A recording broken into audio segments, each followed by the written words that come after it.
Our last but not least contestant is Dov Gertz from Converge Bio. Converge Bio is the generative AI platform for genetic engineering. Good luck, Dov. Okay, so we'll start by just introducing ourselves real quickly. So I'm Dov Gertz. My background, so I have a master's in bioinformatics. I researched machine learning pipelines to discover novel CRISPR-Cas systems. I published a paper with Professor Jennifer Doudna that won the Nobel Prize on CRISPR, and also using my machine learning pipeline, I discovered novel CRISPR systems that were patented and licensed in the US by a company called Mammoth. Previously, I have a background in venture capital and working at Google and a special operations officer in the IDF intelligence. A little bit about Oded, my co-founder and CTO. So his last role was R&D group manager in a cybersecurity company, managing 20 engineers in 4 different teams, working mainly on large language models and vector databases. Oded's an expert in those fields, and he's been programming since he was 8 years old. And a little bit of just a background, so Oded and myself just finished 3 months of reserve duty as combatants.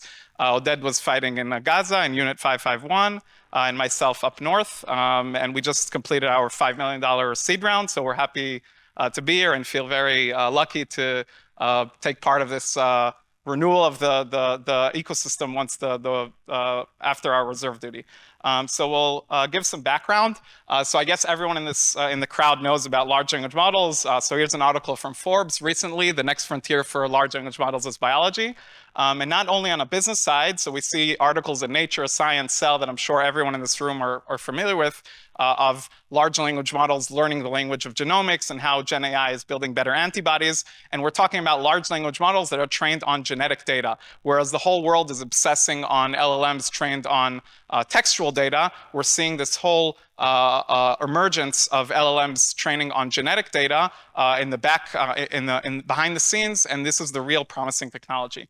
And if we look at what's happening today on the top presently in LLMs for human language, such as ChatGPT, so the paradigm is we take all the data in the internet and train text LLMs and get solutions such as content creation, problem solving, et cetera.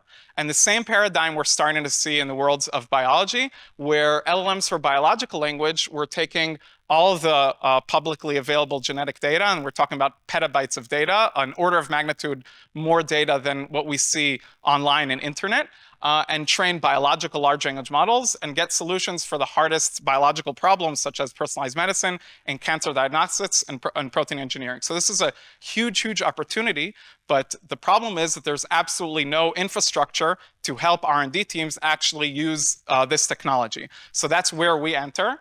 And we're building the Converge platform, which is the first generative AI platform for biological engineering. And the way our platform works is behind the scenes, we maintain the largest set of biological large language model library, and that's human gene LLMs, mRNA LLMs, plant, protein, antibody, et cetera. And we allow our customers to use the abundance of these LLMs. The next stage is we allow our customers to enrich these LLMs using proprietary data that's available on our platform, labeled data for fine-tuning and semi-supervised training. The next building block is a fine-tuning model that we allow our customers to safely integrate their data into these LLMs to fine-tune and bring it closer to their business problem. And finally, we provide an application layer that allows them to predict, explain, and generate given their fine-tuned model. So let's look at a specific use case for Alzheimer's. So for instance, if you want to engineer an antibody to target amyloid beta, so let's look at how our platform would be used by our customers to develop that solution. So we start on the left with an antibody large language model. And the first building block is to enrich it on our platform with more data. And that's the real paradigm shift in large language models, that you can enrich it with a lot of data, not necessarily solving the specific question that you're trying to answer, but to enrich it with more transfer learning data. So we add algorithmically data that's created on our platform, data partnership data, and data obtained academically and from gene banks. The next stage is to allow our customers to actually fine-tune the model with their proprietary data. And then in an application layer, we provide them the predict, explain, and generate. So predict is given an antibody that you want to simulate. You can predict that it will have an increase of binding affinity of, for instance, 87%. The next thing is the explain. Because these are language models, we can explain the prediction in the genetic sequence context. This was not available until now by any deep learning model because they always broke it into features. But once we can go back to the genetic language, then we can explain the prediction in the genetic sequence context and identify the most meaningful tokens, which in this context are the most meaningful areas of significance in the antibody, and explain why the model gave this prediction. And the last building block is to generate is we go to these mostly significant tokens and we generate optimal recommendation. And this has actually been already proven recently in Nature Biotechnology that in antibody design using generative AI on genetic data, you can actually improve the potency of the antibody by up to 160 fold. So that's how it's used in a use case. This is how our platform is, we're building it, but how it's going to look like. So on the left, you see the model library and the dataset library and et cetera. And this is the pipeline that a customer is building. So he has the predict, explain, and generate for their pipeline. So at the predict, we have all the candidates and their binding prediction. And then if you go into a particular candidate, you could see the explain and generate. So the explain is to actually explain it on a sequence context of the antibody and identify the most important tokens and their importance. The next building block is the generative building block, where we identify the most important genetic tokens, and we can generate recommendations for single amino acid alterations that will improve the potency of the antibody. And why now?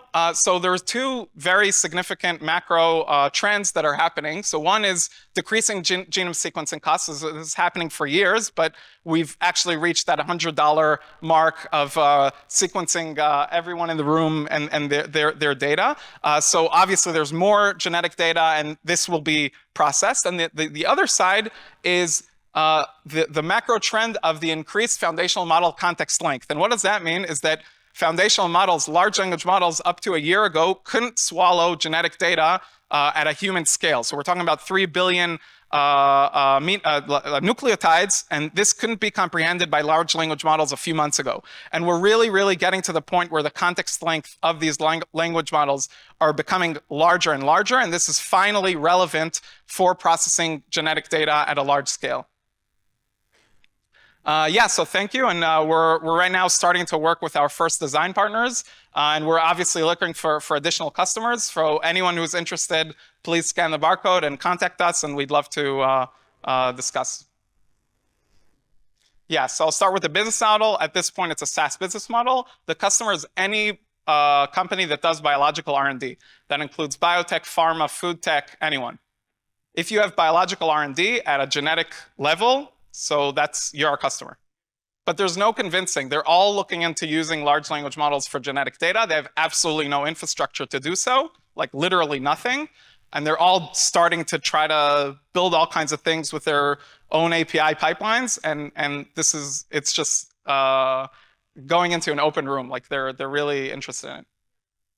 So they're actually really, we've been speaking in the past few weeks with a lot of very key leaders in the largest pharmaceutical companies. They're all starting to build their own large language models for genetic data. And so that's where we're starting. Those are the early adopters. We want to help them build in the best way to add data, to add the most updated models. And those are our first customers that are very highly educated in what we're doing and at the top of the pyramid in that sense. And we obviously understand that this will be a complete disruption in how our biological R&D is going to be made in using generative AI. And as there will be more adoption, will trickle down to the less educated population. If we look at the enrichment pipeline, and this is what large language models exceed in, is that at the enrichment stage, what we can charge the large language model's brain with is with, for instance, structured data. So that's part of our enrichment pipeline, where we take the sequence and connect it from sequence to context to really function. So for instance, if we look at language models, that's when, like if you train OpenAI, they train problems on math questions or problem solving and then connect the sequence to the actual function. So the same thing happens in biology, where we take the generic antibody large language model, which is trained on sequential data, and then charge the brain with further information such as structural data and so on. We've seen it in AlphaFold really working well, where they can take a sequence and predict the structure. So it's the same paradigm. And given that, we can use the predict, explain, and generate not only takes into account the sequence data, but also the rest of the data that you can label data that you can charge into the model. Yeah.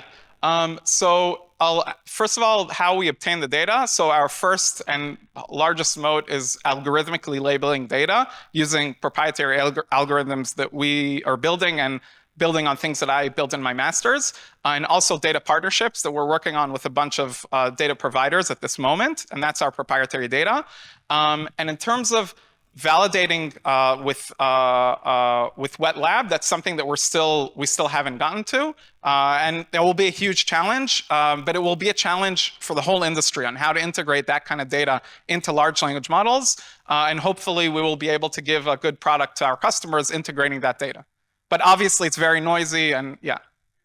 No, so our penetration into the market are relatively large biotech companies that are on one hand can actually have the pocket to pay, but have the agility to use the platform. But in the long term, we don't see academia as a actual real paying customer. We might use academic partnerships for data partnerships mainly. But yeah.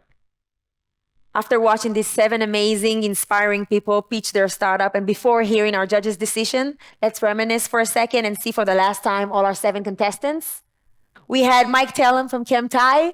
We had Roni Atali from AI SAP. Uri Neeman from Realize MD. Lior Wayne from Mika AI. Zvika Goldstein from Melly. Danny Gloshenkov from Project M. And Dov Gertz from Converge Bio.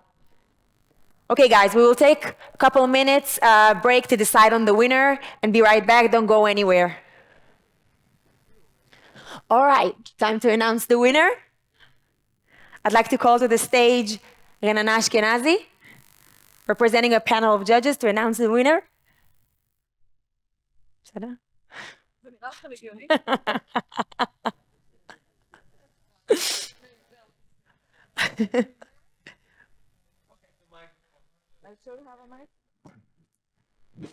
Yeah. So it was a fierce competition. We debated, as you saw, for a few minutes over there. All the startups were super impressive. We know most of you, and we believe that all have a potential to make a real difference in their field.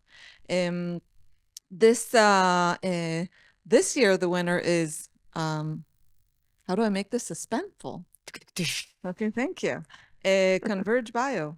Wow.